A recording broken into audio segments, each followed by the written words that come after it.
श्री सीतारामचंद्राभ्याम नमः। श्रीमद् वाल्मीकि रामायण अयोध्या कांड 79वां सर्ग।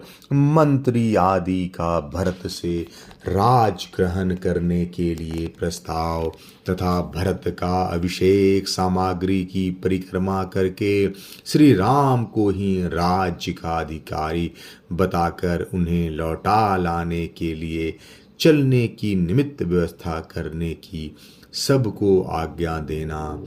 तदंतर 14वें दिन प्रातः काल समस्त राज कर्मचारी मिलकर भरत से इस प्रकार बोले।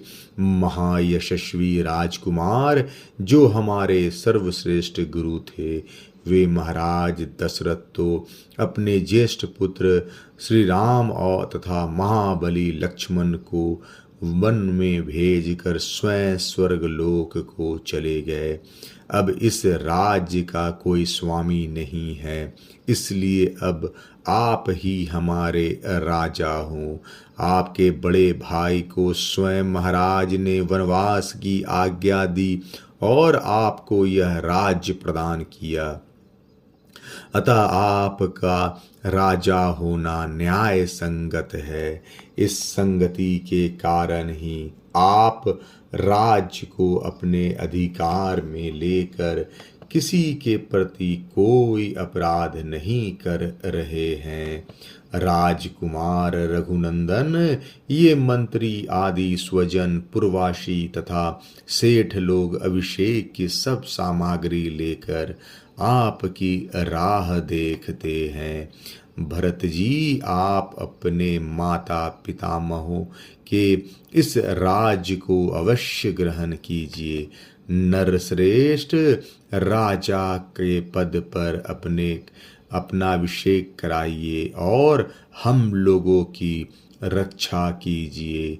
यह सुनकर उत्तम व्रत को धारण करने वाले भरत ने अभिषेक के लिए रखी हुई कलश आदि सब सामग्री की प्रदक्षिणा की और वहां उपस्थित हुए सब लोगों को इस प्रकार उत्तर दिया।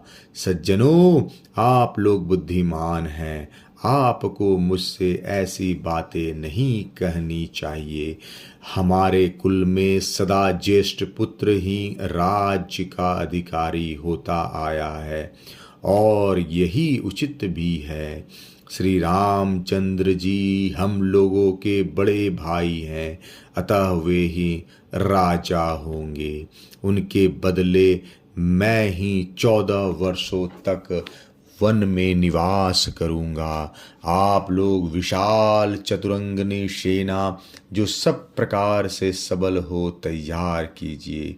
मैं अपने ज्येष्ठ भ्राता श्री रामचंद्र जी को वन से लौटा लाऊंगा। अभिषेक के लिए संचित हुई इस सारी सामग्री को आगे करके मैं श्री राम से मिलने के लिए वन में चलूंगा और उन नरश्रेष्ठ श्री रामचंद्र जी का वही अभिषेक करके यज्ञ से लाई जाने वाली अग्नि के समान उन्हें आगे करके अयोध्या में ले आऊंगा। परंतु जिसमें लेश मातृभाव शेष है, अपनी माता कहलाने वाली इस कैकेयी को मैं कदापि सफल मनोरथ नहीं होने दूंगा।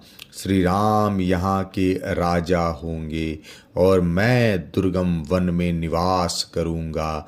कारीगर आगे जाकर रास्ता बनाए, ऊंची नीची भूमि को बराबर करे और मार्ग में दुर्गम स्थानों की जानकारी रखने वाले रक्षक भी साथ साथ चले। श्री रामचंद्र जी के लिए ऐसी बातें कहते हुए राजकुमार भरत से वहां आए हुए सब लोगों ने इस प्रकार सुंदर एवं मधुर बातें कही। सुंदर और उत्तम बात के भरत जी, ऐसे उत्तम वचन कहने वाले आपके पास कमल वन में निवास करने वाली लक्ष्मी अवस्थित हो, क्योंकि आप राजा के ज्येष्ठ पुत्र श्री राम को स्वयं ही इस पृथ्वी का राज लौटा देना चाहते हैं। उन लोगों का कहा हुआ वह परम उत्तम आशीर्वचन जब कान में पड़ा, तब उसे सुनकर राजकुमार भरत को बड़ी प्रसन्नता हुई। उन सब की ओर देखकर भरत के मुखमंडल में सुशोभित होने वाले नेत्रों से हर्ष जनित आंसुओं की बूंदें गिरने लगी। भरत के मुख से श्री राम को ले आने की बात सुनकर उस सभा के सभी सदस्यों और मंत्रियों सहित समस्त राज कर्मचारी हर्ष से खिल उठे। उनका सारा शोक दूर हो गया और वे भरत से बोले, नरश्रेष्ठ, आपकी आज्ञा के अनुसार राज परिवार के प्रति भक्ति भाव रखने वाले कारीगरों और रक्षकों को मार्ग ठीक करने के लिए भेज दिया गया है। अयोध्या कांड 79वां सर्ग समाप्त। जय श्री राम।